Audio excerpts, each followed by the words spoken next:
கர்த்தருடைய நாமம் மகிமைப்படுவதாக. ஆண்டவராக இயேசு கிறிஸ்துவனுடைய இனிய நாமத்தினாலே அன்பின் வாழ்த்துக்கள். இன்றைக்கு காலை வேளை தியானத்திற்காக நாம் தெரிந்து கொண்ட வேதாகம பகுதி ஆதியாகமத்தினுடைய புத்தகம் 2வது அதிகாரம் அதனுடைய 15 17 வசனங்கள் முடிய நான் வாசிக்கிறேன். தேவனாகிய கர்த்தர் மனுஷனை ஏதேன் தோட்டத்தில் அழைத்து கொண்டு வந்து அதை பண்படுத்தவும் காக்கவும் வைத்தார். தேவனாகிய கர்த்தர் மனுஷனை நோக்கி, நீ தோட்டத்தில் உள்ள சகல விருட்சத்தின் கனியையும் புசிக்கவே புசிக்கலாம், ஆனாலும் நன்மை தீமை அறியத்தக்க விருட்சத்தின் கனியை புசிக்க வேண்டாம், அதை நீ புசிக்கும் நாளில் சாகவே சாவாய் என்று கட்டளையிட்டார் சொல்லி நாம் வாசிக்கிறோம். இந்த வசனங்களிலிருந்து நாம் ஒரு சில குறிப்புகளை மாத்திரம் தியானிக்கலாம். முதலாவதாக 15வது வசனத்திலே கர்த்தர் என்ன செய்கிறார்? மனுஷனை உருவாக்கிய பின்பு அவர் ஏதேன் என்கிற ஒரு தோட்டத்தை உருவாக்கி அதிலே மனிதனை கொண்டு வந்து வைத்தார் என்று சொல்லி நாம் வேதத்திலே வாசிக்கிறோம். கர்த்தர் நினைத்திருந்தால் மனுஷனை வேற ஒரு இடத்திலேயே வைத்திருக்கலாம், அவர் எங்கே உருவாக்கினாரோ அங்கே வைத்திருக்கலாம். ஆனால் அவனுக்கென்று ஒரு இடத்தை ஏற்படுத்தி கர்த்தர் என்ன செய்கிறார்? மனிதனை கொண்டு வந்து அந்த இடத்திலே வைக்கிறார். It is an intentional act. கர்த்தர் இது இப்படியாக தான் இருக்க வேண்டும் என்று சொல்லி யோசித்து செய்த ஒரு விஷயமாக இருக்கிறது. இதிலிருந்து நாம் புரிந்து கொள்ளக்கூடிய காரியம் என்னவென்று சொன்னால், நாம் எந்த இடத்திலே இருக்க வேண்டும் என்பதை தீர்மானிப்பது கர்த்தராக இருக்கிறார். இதை நான் வேறு ஒரு வகையிலே சொல்ல வேண்டும் என்று சொல்லி விரும்புகிறேன். கர்த்தருடைய நோக்கம் நம்முடைய வாழ்க்கையிலே நிறைவேறுகிறது என்று சொன்னால், கர்த்தர் நாம் எந்த இடத்தில் இருக்க வேண்டும் என்று சொல்லி விரும்புகிறாரோ அந்த இடத்திலே நம்மை கொண்டு போய் வைப்பார். நாம் அந்த இடத்திலே தான் இருக்க வேண்டியது அவசியமான ஒரு காரியமாக இருக்கிறது. நாம இந்த ஏதேன் தோட்டத்தை குறித்து வாசிக்கும் பொழுது அங்கே அநேக விருட்சத்தின் கனியை கர்த்தர் வைத்திருந்தார். அதை எல்லாவற்றையும் புசிக்கிறதற்கான முழு சுதந்திரத்தையும் கர்த்தர் ஆதாமுக்கு கொடுத்திருந்தார் இல்லையா? அந்த தோட்டத்தை பண்படுத்தவும் காக்கவும் வைக்கும்படியாக ஆதாமை அந்த இடத்திலே கொண்டு போய் வைத்தார். அப்போ ஏதோ ஒரு பர்பஸ், ஏதோ ஒரு நோக்கம் அந்த இடத்திலே ஆதாமுக்கு உண்டு என்பதனாலே கர்த்தர் என்ன செய்தார்? அந்த இடத்திலே ஆதாமை கொண்டு போய் வைத்தார். அப்போ இன்றைக்கு நாம் நம்முடைய வாழ்க்கையில் இருக்கக்கூடிய நிலை அல்லது இடம் எதுவாக இருந்தாலும் சரி, நாம இருக்கக்கூடிய வீடாக இருக்கலாம், நமக்கு இருக்கக்கூடிய குடும்பமாக இருக்கலாம், நாம் படிக்கக்கூடிய பள்ளி கல்லூரி அல்லது நாம் வேலை செய்யக்கூடிய ஸ்தலமாக இருக்கலாம், எதுவாக இருந்தாலும் அந்த இடத்திலே நாம் இருக்க வேண்டும் என்பதை நிர்ணயித்தது யார் என்று சொன்னால் தேவனாகிய கர்த்தராக இருக்கிறார் என்பதை முதலாவதாக நாம் நினைவில் கொள்ள வேண்டும். நிறைய நேரங்களிலே நான் இந்த குடும்பத்துல பிறந்ததுக்கு வேற எங்கேயாவது பிறந்திருக்கலாம் என்று சொல்லிலாம் நம்ம யோசித்திருப்போம் இல்லையா?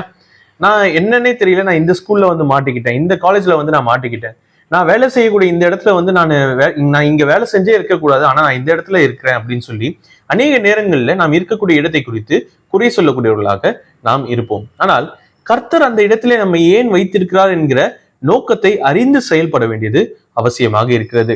அது கர்த்தருடைய நோக்கத்தை நிறைவேற்றுகிறதற்காக தான் என்பதை கர்த்தர் நமக்கு வெளிப்படுத்துவார் என்று சொன்னால் அதுதான் நம்மிடம், அங்கேதான் நாம் இருக்க வேண்டும் என்பதை தீர்மானமாக திட்டவட்டமாக நாம் புரிந்து கொள்ள வேண்டும். இல்லை, அது நம்முடைய இடம் இல்லை, கர்த்தர் நமக்காக வேறொரு இடத்தை வைத்திருக்கிறார் என்று சொல்லி கர்த்தர் நமக்கு அதை வெளிப்படுத்துவார் என்று சொன்னால் அவர் நிர்ணயித்த இடத்திலே நாம் போக வேண்டியது அவசியமாக இருக்கிறது. அதை நாம் இந்த இடத்திலிருந்து புரிந்து கொள்ளலாம். சரியா? ஆக மொத்தம் கர்த்தர் என்ன செய்கிறார்? மனிதன் எந்த இடத்துல இருக்க வேண்டும் என்பதை நிர்ணயிப்பது யாராக இருக்கிறார் என்று சொன்னால் கர்த்தராக இருக்கிறார். அதே 15வது வசனத்திலே நாம் இப்படியாக வாசிக்கிறோம், அந்த தோட்டத்தை பண்படுத்தவும் காக்கவும் முடியாக கர்த்தர் என்ன செய்கிறார்? ஆதாமை கொண்டு போய் அங்கே வைக்கிறார். அப்படி என்று சொன்னால் கர்த்தர் நல்லது நல்லது நல்லது என்று சொல்லி கொண்டு வந்த அந்த காலகட்டத்திலேயே கர்த்தர் வேலை என்கிற ஒரு விஷயத்தை கொண்டு போய் வைக்கிறார். சரியா? இன்னும் உலகத்திலே பாவம் பிரவேசிக்கவில்லை இல்லையா? ஆதாமும் ஏவாளும் பாவத்திற்குள்ளாகவும் விழல. பாவம் உலகத்திலே பிரவேசிப்பதற்கு முன்பதாக கர்த்தர் சிருஷ்டித்த யாவையும் பார்த்து அது நல்லது என்று சொல்லி கண்டு கொண்டிருந்த அந்த காலகட்டம் அது. அப்படி இருந்த அந்த காலகட்டத்திலே கர்த்தர் என்ன செய்கிறார்? வேலையையும் உருவாக்குகிறார். மனிதன் சும்மா இருக்கக்கூடாது என்பதற்காக அவர் உருவாக்கின அந்த தோட்டத்திலே மனுஷனை எங்கே வைத்தாரோ அந்த இடத்திலே வேலை செய்யும்படியாக கர்த்தர் ஒரு பொறுப்பை கொடுத்து அவனை அந்த இடத்திலே வைக்கிறார் என்று சொல்லி நாம் வாசிக்கிறோம். அப்படி என்று சொன்னால் வேலையும் நல்லது, வேலை நல்லது என்பதனாலே கர்த்தர் மனிதனுக்கு வேலையை கொடுத்திருக்கிறார். அப்போ இன்றைக்கு நாம் செய்யக்கூடிய வேலையை அல்லது நாம் என்ன வேலையில இருக்கிறோமோ அதை நாம் சாபமாகவோ அல்லது அது நமக்கு வேண்டாம் என்று சொல்லியோ நாம் கருதக்கூடாது. ஏன் என்று சொன்னால் வேலையை உருவாக்கியவரும் கர்த்தர், அதை நமக்கு கொடுத்தவரும் கர்த்தராக இருக்கிறார். அதை அவருடைய நாமத்தின் மகிமைக்கென்று செய்ய வேண்டியது நம்முடைய கடமையாக இருக்கிறது. ஒரு முறை எனக்கு தெரிந்த ஒரு சகோதரன் இப்படியாக சொல்லி எனக்கு நினைவில் இருக்கிறது. நாம் எந்த வேலை செய்தாலும் பரவாயில்லை, சரியா? நாம் இந்த உலகத்திலே நம்முடைய பிழைப்புக்கென்று எந்த வேலை செய்தாலும் பரவாயில்லை, அதை கர்த்தருடைய நாமத்தின் மகிமைக்கென்று செய்கிறோம் என்பதை நாம் எண்ணி செய்தோம் என்று சொன்னால் அது கர்த்தருடைய வேலையாகவே கருதப்படும் என்று சொல்லி நான் கேட்டிருக்கிறேன். நாம செய்யக்கூடிய வேலை எதுவாக இருந்தாலும் சரி, அந்த இடத்துல நாம் உண்மையுள்ளவர்களாக கர்த்தருடைய நாமம் மகிமைப்பட வேண்டும் என்கிற அந்த எண்ணத்தோடு கூட நாம் அதை செய்யும் பொழுது அது கர்த்தருடைய வேலையாகவே மாற்றப்படும். உதாரணத்திற்கு நான் ஒன்று சொல்லுகிறேன். நாம் இருக்கக்கூடிய வேலை ஸ்தலத்துல யாராலையும் உண்மையாக இருக்க முடியாதுன்னு வைத்துக் கொள்வோமே. ஆனால் நாம் அதை கர்த்தருக்காக செய்கிறோம், அவருடைய நாமத்து மகிமைக்காக செய்கிறோம் என்று சொல்லி அந்த வேலையை நாம் உண்மையும் உத்தமமாய் செய்யும் பொழுது அங்கே கர்த்தருடைய நாமம் மகிமைப்படுகிறது. அது கர்த்தருடைய வேலையாகவே மாறுகிறது. எப்படி? மற்றவர்கள் அதை பார்த்து நம்முடைய கர்த்தர் யார் என்பதை அறிந்து கொள்கிறதற்கும் அது உபயோகம் உள்ளதாக இருக்கும். இப்படி நிறைய உதாரணங்கள் நம்மால் சொல்ல முடியும் இல்லையா? ஆக மொத்தம் வேலையை உருவாக்கியவர் கர்த்தர், அதை நமக்கு கொடுத்தவரும் கர்த்தர். ஆகியாலே அதை நாம் சாபமாக எண்ணாதபடிக்கு வேலை நல்லது என்று சொல்லி கர்த்தர் நமக்கு தீர்மானித்து வைத்திருக்கிறார். அதை நாம் செய்ய வேண்டியது நம்முடைய கடமையாக இருக்கிறது என்பதை மறந்துவிட வேண்டாம். சரி, அடுத்ததாக இங்கே ஆதாமுக்கு என்ன வேலை கொடுக்கப்படுது என்று சொன்னால் அந்த தோட்டத்தை பண்படுத்தவும் காக்கும்படியாக அங்கே வைத்தார். அங்கே ஒரு பொறுப்பானது மனிதனுக்கு கொடுக்கப்படுகிறது. கர்த்தர் உருவாக்கிய சிருஷ்டிகளுக்கு கர்த்தர் மனிதனை பொறுப்புள்ளவனாக மாற்றி இருக்கிறார். இதை நம்ம அநேக கோணங்களை பார்க்க முடியும். நான் ஒரு சில காரியங்களை மாத்திரம் சொல்லுகிறேன். முதலாவதாக, நான் ஏற்கனவே சொன்னது போல, பழைய பதிவுகளில் சொன்னது போல, கர்த்தர் சுயநலமற்றவர் என்பதனால் அவருடைய முழு சிருஷ்டிப்பையும் கொண்டு வந்து மனிதனுக்கு கொடுத்திருக்கிறார். முதலாவதாக. இரண்டாவதாக, அவருடைய சிருஷ்டிப்பை பார்த்து கொள்ள வேண்டிய அல்லது அதை பராமரிக்க வேண்டிய, அதை பாதுகாக்க வேண்டிய மிக பெரிதான பொறுப்பு நமக்கு கொடுக்கப்பட்டிருக்கிறது. ஆகையாலே இந்த உலகத்திலே நாம் பார்க்கக்கூடிய எந்த ஒரு இயற்கையான காரியங்களையும் சேதப்படுத்துவது நம்முடைய வேலை அல்ல. அதை பராமரித்து பாதுகாக்க வேண்டியதுதான் நம்முடைய வேலையாக இருக்கிறது என்பதை நாம் நினைவில் கொண்டு செய்ய வேண்டியதும் அவசியமாக இருக்கிறது. சரியா? அடுத்ததாக 16வது வசனத்திலே நாம் வாசிக்கும் பொழுது கர்த்தர் என்ன செய்கிறார்? ஒரு கட்டளையை இந்த இடத்திலே பிறப்பிக்கிறார். அது என்ன கட்டளை? அது கர்த்தர் முதலாவதாக கொடுத்த கட்டளை. இங்க நாம் வாசிக்கிறோம், தேவனாகிய கர்த்தர் மனுஷனை நோக்கி, நீ தோட்டத்தில் உள்ள சகல விருட்சத்தின் கனியையும் புசிக்கலாம். 17வது வசனம், ஆனாலும் நன்மை தீமை அறியத்தக்க விருட்சத்தின் கனியை புசிக்க வேண்டாம் என்று சொல்லி இங்கே ஒரு கட்டளையை கொடுக்கிறார். இங்கே கட்டளையோடு கூட நமக்கு ஒரு ஃப்ரீடம், ஒரு விடுதலையும் கொடுக்கப்பட்டிருக்கிறது மனிதனுக்கு. என்ன விடுதலையை கர்த்தர் கொடுத்தார்? இந்த தோட்டத்தில் இருக்கக்கூடிய எல்லா விருட்சத்தின் கனியையும் நீ புசிக்கலாம், அதற்கு உனக்கு எல்லா விடுதலையும் உண்டு.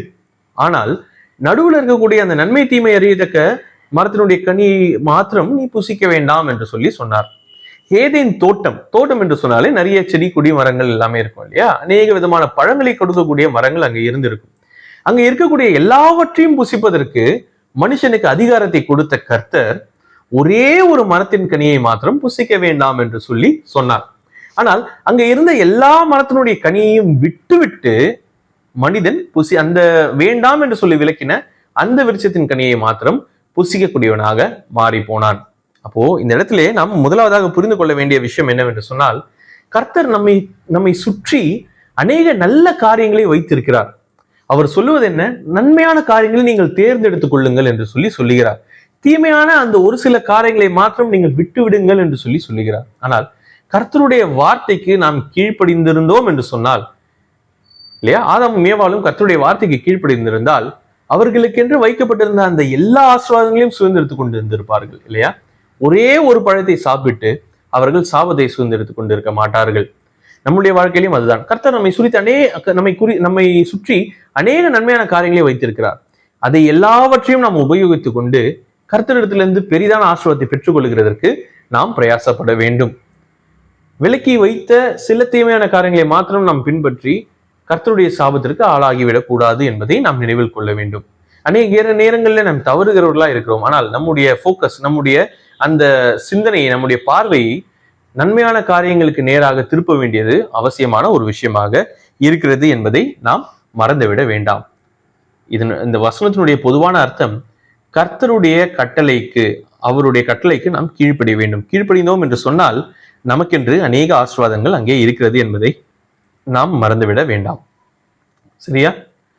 இந்த 2 வசனங்களும் நமக்கு அந்த 17வது வசனத்திலே நாம் படிக்கும் பொழுது என்ன கர்த்தர் சொல்லியிருக்கிறார்? அதை நீ புசிக்கும் நாளிலே சாகவே சாவா என்று சொல்லி அவர் சொல்லியிருக்கிறார், கட்டளையிட்டு இருக்கிறார். அப்போ அவருக்கு கீழ்ப்படியவில்லை என்று சொன்னால் அதனுடைய முடிவு மரணமாக இருக்கிறது என்பதை நாம் இந்த இடத்திலே பார்க்க முடியும். அது ஆவிக்குரிய நிலைமையிலும் சரி, நாம் சரீர பிரகாரமாக நாம் மறிக்கக்கூடிய அந்த மரணமாக இருந்தாலும் சரி, எல்லாம் கர்த்தருடைய கட்டளைக்கு நாம் கீழ்ப்படியாதனாலே வந்த ஒரு விஷயமாக இருக்கிறது இல்லையா? அப்போ கர்த்தருடைய கட்டளை மிகவும் ஒரு சீரியஸான விஷயம். அது மிகவும் பயங்கரமான அல்லது மிகவும் உன்னிப்பாக கவனிக்கப்பட வேண்டிய விஷயமாக அது இருக்கிறது. இட்ஸ் a சீரியஸ் மேட்டர் இல்லையா? அப்போ கர்த்தருடைய கட்டளைக்கு நாம் கீழ்ப்படிய வேண்டியது அவசியமாக இருக்கிறது. கீழ்ப்படிந்தால்தான் நாம் உயிருடன் இருக்க முடியும். அதை தான் இந்த வசனம் நமக்கு சொல்லுகிறது. நாம் உயிருள்ளவர்களாக இருக்க வேண்டும் என்று சொன்னால் கர்த்தருடைய கட்டளைக்கு கீழ்ப்படிய வேண்டும். கீழ்ப்படியவில்லை என்று சொன்னால் நமக்கு மரணம் காத்திருக்கிறது. நாம் கர்த்தருடைய கட்டளைக்கு கீழ்ப்படியாத அந்த நாளிலே நாம் சாகவே சாவோம் என்பதை வசனம் நமக்கு தெளிவாக சொல்லக்கூடியதாக இருக்கிறது. இந்த ஒரு சில வசனங்களிலிருந்து நம்முடைய வாழ்க்கைக்கு தேவையான சில காரியங்களை நாம் கற்றுக்கொண்டோம் இல்லையா? முதலாவதாக, நாம் இருக்கக்கூடிய இடம் கர்த்தர் நமக்கு கொடுத்தது. அங்கே நம்மை ஒரு நோக்கத்திற்காக வைத்திருக்கிறார். நாம் அங்கேதான் இருக்க வேண்டும். அங்கே இருந்து கர்த்தருடைய நோக்கம் என்ன என்பதை நாம் நிறைவேற்ற வேண்டும். இரண்டாவதாக நாம் வாசித்தோம், என்ன வேலை என்பது கர்த்தர் நமக்கு கொடுத்தது. சரியா? அவர் அதை நல்லது என்று சொல்லி நிர்ணயித்து வைத்திருக்கிறார். ஆகையாலே நாம் வேலை செய்ய வேண்டும், கர்த்தருக்காக செய்ய வேண்டும், அவருடைய நாமத்து மகிமைக்காக செய்ய வேண்டும். அப்படி செய்யும் பொழுது அது கர்த்தருடைய வேலையாகவே மாறும். மூன்றாவதாக, நமக்கென்று பொறுப்பு கொடுக்கப்பட்டிருக்கிறது. கர்த்தர் படைத்த அவருடைய படைப்புகளை மிகவும் பத்திரமாக பார்த்து கொள்ள வேண்டிய பொறுப்பாக அது நமக்கு இருக்கிறது. அவர் படைத்தவர்கள் மாத்திரமல்ல, நமக்கு கொடுக்கப்பட்ட பொறுப்பை நிறைவேற்ற வேண்டியது நம்முடைய கடமையாக இருக்கிறது. நான்காவதாக, கர்த்தர் அநேக நன்மையான காரியங்களை நமக்கு முன்பாக வைத்திருக்கிறார்.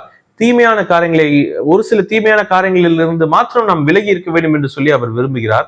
நாம் நன்மையானதை பற்றி கொண்டு தீமையானதற்கு விலகி ஓட வேண்டியது நம்முடைய கடமையாக இருக்கிறது.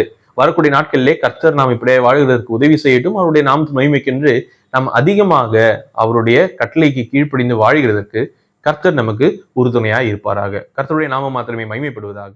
ஆமென்.